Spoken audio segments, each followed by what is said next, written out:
Hello everyone, DonTheCrown here with a really quick video where we're going to talk about damage buckets real quick. Now there is a video that's been floating around the internet here by Goblin Inc. where he goes and does a really good job of talking about the mechanics, but I did kind of want to add my own little explanation on top of this a little bit because I have another video that I want to make that's going to be talking about this in particular. Now, what we're talking about damage buckets, we're talking about generally the overall damage equation and how there are some things that multiply across each other and there's other things that add up into one thing. And typically all of the things that add up are called one bucket. And so an example here would be weapon damage. So if you have weapon damage is like its own bucket, it's like on your weapon. Like if you could get added weapon damage somehow, it would just add on to your weapon damage, which is multiplied by whatever skill you're using. Another good example would be like damage while. There's a lot of things out there that are like damage while healthy, damage while berserking, damage, anything that says the word while in its multiplier tends to be clumped together and all work together in that regard. And so there's a whole bunch of these different things. We'll just talk about them real quick, but I did add a couple things here to the overall bucket list because there are a few things that I think that aren't necessarily directly like direct damage increasers, but are definitely DPS increasers. And so the very first one here is resource generation.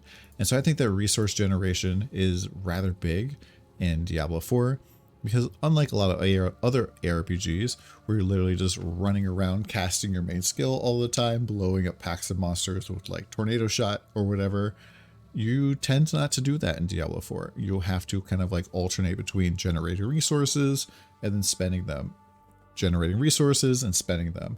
And so for example, if you were playing a Hammer of the Ancients build, Hoda, and you wanted to do the maximum damage, the ideal rotation would always be Hoda, Hoda, Hoda, Hoda, Hoda, Hoda, Hoda, Hoda, Hoda, Hoda, Hoda, forever, right? Standing still, that's your best damage. Just smashing Hoda all day long. And obviously you can't do that because you're not going to have unlimited fury. So it'd be more like Hoda, generator, generator, Hoda, generator, generator. You kind of have to work back and forth. But as your resource generation goes up, you end up having to generate resources less frequently. And so you get more casts on more frequently of your actual big damage skills, which is why I put it in its own bucket.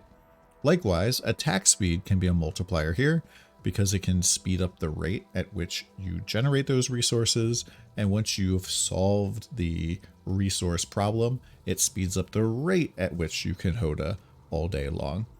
And so these are two things that won't necessarily increase the actual number on there.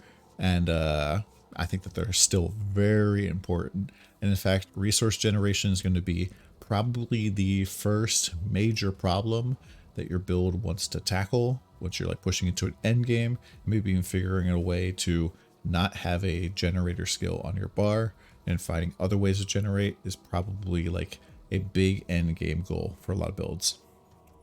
The other kind of weird thing on this thing is overpower. We're not really sure how it fits into the equation just yet, how it's multiplied against. It could be that it's added in the beginning part of the equation, that multiplied by all of your other multipliers, which would make this a very strong additive to your base damage type of thing. Or it could just be another multiplier, which is probably not all that great. We'll have to see exactly how it works out. Crit, for example, when all the crit stuff kind of goes together and isn't really affected by other things. So when you crit, how much you crit is affected just in this one bucket. Vulnerable, this is like vulnerable damage. There is like damage to vulnerable enemies, but that does not go in this bucket here. This is like stuff that you find on weapons, like it's the implicit, I believe, on crossbows, vulnerable damage. This goes in its own separate bucket. Like I just mentioned, that there's also damage versus and damage to. So this would be like damage to elites, damage to burning enemies, damage, all anything that basically says is to or versus X goes into this particular bucket here. And so stacking up more and more of that becomes like slightly less effective. And then damage while, so like damage while healthy, damage while berserking, damage with, so damage with physical skills, damage with bleeding, damage with fire, all sorts of stuff like that. There's class specific bucket where it's like minion damage. For necromancers, they have like damage with skeletal warriors, or there's also rogues have damage after dodging, which kind of has their basically their own bucket type of thing. And then we have main stat. So depending on what your class is, for barbarians, it's strength. There will be a stat that you'll get 1% damage for every 10 of it that you stack. And this is its own damage multiplier bucket, which is pretty cool. Kind of encourages you to stack more of your main stat. Meanwhile, the Paragon board kind of wants you to spread out across 3 stats. So you have to kind of balance and put the right amount of stats in and try to figure out like what those are going to look like. There's also skill damage. So skill damage, this is kind of like when you level up your skill from level 1 to level 5. It increases the multiplier on the skill, and leveling up the skill itself with like Harlequin Crest or other things is another multiplier and things that you can stack up. So like for example, gloves tend to get a lot of like plus levels to core skills. Your amulets can get a lot of plus to a like wide range of skills. And these are things to look out for as well. And that leaves us with all damage. All damage is very, very weird here because unlike many of these other buckets, they don't just have additive, which means that these scale quite a bit better.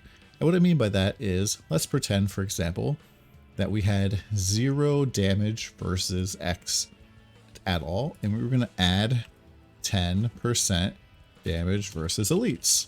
This would basically give us 10% more multiplicative damage because it's its own bucket, because nothing was in the bucket. However, if I had a million damage versus elites, it wouldn't actually give me very much more damage to go from 1 million to 1,000,010. The thing about all damage is that most of the all damage in the game tends to be multiplicative. And this is generally anything that is not specifically called out as one of these other buckets. So, for example, if we go here to Lothric real quick, and we go on the Sork tree, you can see here, Glass Cannon. You deal increased damage, but take 3% more damage. This is its own all damage bucket. It's just shows X% increased damage, and so that falls into that particular bucket. Another thing that it was an example that this video used is Barbarian has Hammer of the Ancients, which has overpowering. After overpowering with Hammer of the Ancients, you deal X 30% more damage for 5 seconds. This goes into the all damage bucket, and this would increase your damage. They also have Warcry, which increases your damage by X 15%, and it's just all damage as well. And then Berserking also gives you X 25%.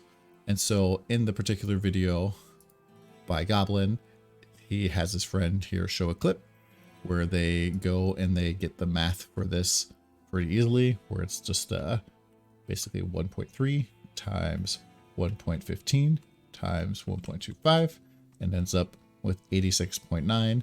That's what this math is here, rounded up. And so they're taking those 3 multiplicative damage sources and multiplying them all together. So as you can tell, the more you get of this all damage, the more powerful this is. And so why am I making this video if there's already good videos out there that are talking about this? Well, I wanted to explain it a little bit, how I'm kind of understanding it. And also because I want to make a video that talks about the key passives for Barbarian and kind of like what's going on with the differences between Unconstrained, Walking Arsenal, and Unbridled Rage, and why I think that Unbridled Rage is maybe somewhat of a noob trap early on, but it'll definitely be very strong later. But for that, you're gonna have to come back for the next video. We'll see you soon.